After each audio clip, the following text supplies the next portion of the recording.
जय श्री कृष्णा। आज हम सुनेंगे भाद्रपद मास कृष्ण पक्ष एकादशी अजा एकादशी व्रत कथा। अर्जुन ने कहा, हे पुंडरीकाक्ष, मैंने श्रावण शुक्ल एकादशी अर्थात पुत्रदा एकादशी का सविस्तार वर्णन सुना। अब आप कृपा करके मुझे भाद्रपद माह के कृष्ण पक्ष की एकादशी के विषय में भी बतलाइए। इस एकादशी का क्या नाम है तथा इसके व्रत का क्या विधान है? इसका व्रत करने से किस फल की प्राप्ति होती है? श्री कृष्ण ने कहा, हे कुंती पुत्र, भाद्रपद माह के कृष्ण पक्ष की एकादशी को अजा एकादशी कहते हैं। इसका व्रत करने से सभी पाप नष्ट हो जाते हैं। इस लोक और परलोक में मदद करने वाली इस एकादशी के व्रत के समान संसार में दूसरा कोई व्रत नहीं है। अजा एकादशी व्रत कथा। अब ध्यान पूर्वक इस एकादशी का महात्म्य श्रवण करो। पौराणिक काल में भगवान श्री राम के वंश में अयोध्या नगरी में एक चक्रवर्ती राजा हरिश्चंद्र नाम के राजा हुए थे। राजा अपनी सत्यनिष्ठा और ईमानदारी के लिए प्रसिद्ध थे। एक बार देवताओं ने इनकी परीक्षा लेने की योजना बनाई।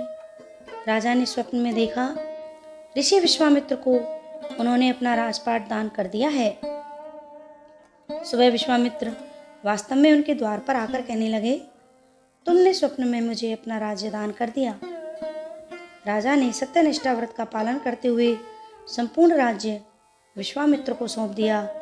दान के लिए दक्षिणा चुकाने हेतु राजा हरिश्चंद्र को पूर्व जन्म के कर्म फल के कारण पत्नी, बेटा एवं खुद को बेचना पड़ा। हरिश्चंद्र को एक डोम ने खरीद लिया जो शमशान भूमि में लोगों के दाह संस्कार करवाता था। स्वयं वह एक चांडाल का दास बन गया। उसने उस चांडाल के यहाँ कफन लेने का काम किया, किंतु उसने इस आपत्ति के काम में भी सत्य का साथ नहीं छोड़ा। जब इसी प्रकार कई वर्ष बीत गए तो उसे अपने इस नीच कर्म पर बड़ा दुख हुआ। वह इससे मुक्त होने का उपाय खोजने लगे।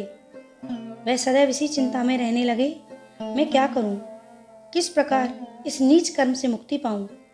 एक बार की बात है, वे इसी चिंता में बैठे थे कि गौतम ऋषि उनके पास पहुंचे। हरिश्चंद्र ने उन्हें प्रणाम किया और अपनी दुख भरी कथा सुनाने लगे। राजा हरिश्चंद्र की दुख भरी कथा सुनकर महर्षि गौतम भी अत्यंत दुखी हुए और उन्होंने राजा से कहा, हे राजन, भादो माह के कृष्ण पक्ष की एकादशी का नाम अजा है। तुम उस एकादशी का विधान पूर्वक व्रत करो और रात्रि को जागरण करो, इससे तुम्हारे सभी पाप नष्ट हो जाएंगे। महर्षि गौतम इतना कहकर अलोप हो गए। अजा नाम की एकादशी आने पर राजा हरिश्चंद्र ने महर्षि के कहे अनुसार विधान पूर्वक उपवास तथा रात्रि जागरण किया। इस व्रत के प्रभाव से राजा के सभी पाप नष्ट हो गए। उस समय स्वर्ग में नगाड़े बजने लगे तथा पुष्पों की वर्षा होने लगी। उन्होंने अपने सामने ब्रह्मा, विष्णु, महेश तथा देवेंद्र आदि देवताओं को खड़ा पाया। उन्होंने अपने मृतक पुत्र को जीवित तथा अपनी पत्नी को राजसी वस्त्र तथा आभूषणों से परिपूर्ण देखा। व्रत के प्रभाव से राजा को पुनः अपने राज्य की प्राप्ति हुई। वास्तव में एक ऋषि ने राजा की परीक्षा लेने के लिए यह सब कौतुक किया था, परंतु अजा एकादशी के व्रत के प्रभाव से ऋषि द्वारा रची गई सारी माया समाप्त हो गई और अंत समय में हरिश्चंद्र अपने परिवार सहित स्वर्गलोक को गए। हे राजन, यह सब अजा एकादशी व्रत का प्रभाव था।